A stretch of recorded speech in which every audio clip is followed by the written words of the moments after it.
Ayan, good morning mga ka-agri. So, dito tayo natulog sa farm. Almost two nights na po tayo natulog dito kasi inaabangan po natin itong si bower natin na nanganak. Ayan po siya. Oh. Pakalaki ng milk bag niya. So, 2 nights na po ako ditong nag-abang.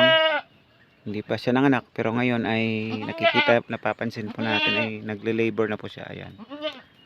Nagle-labor na po yan. So, hayaan lang po natin. Update po natin kayo mamaya kung kung manganak na talaga siya.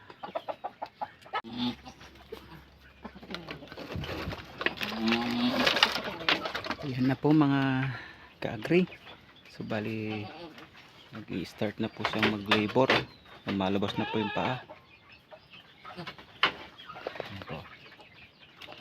So bali paglabas po ng ulo niyan ay ikakat na po muna natin kasi tulungan po natin siya para hindi siya mahirapan.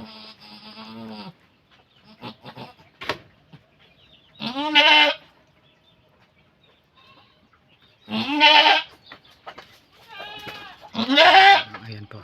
So try natin kunin yung tripod.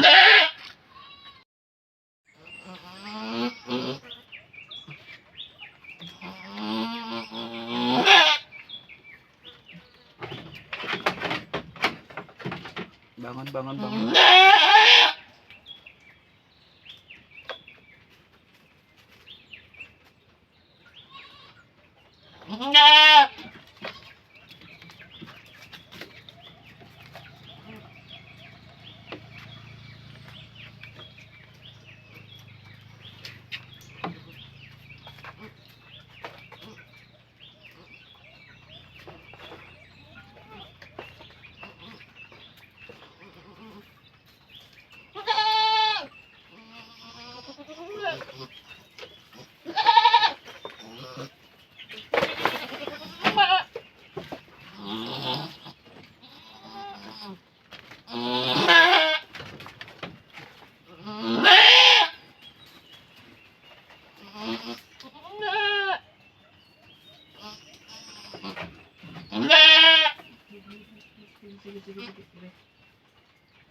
Tayo ka.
Sige.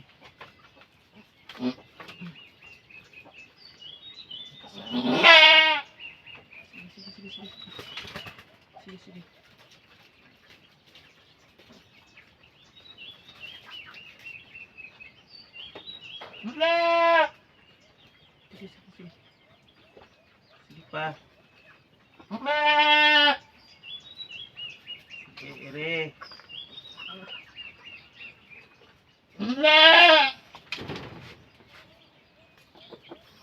Kaya?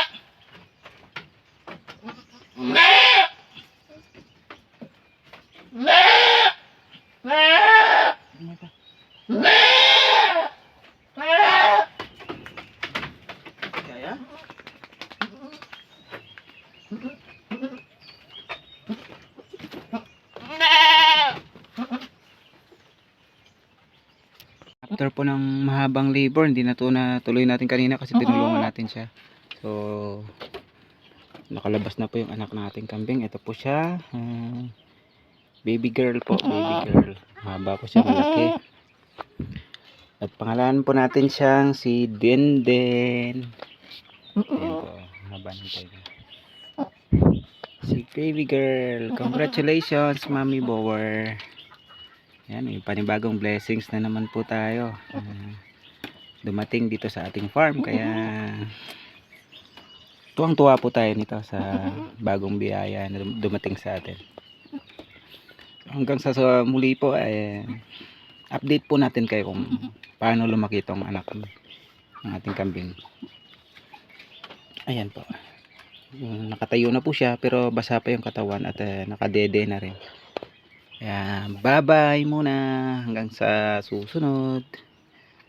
Thank you so much mga ka-agri.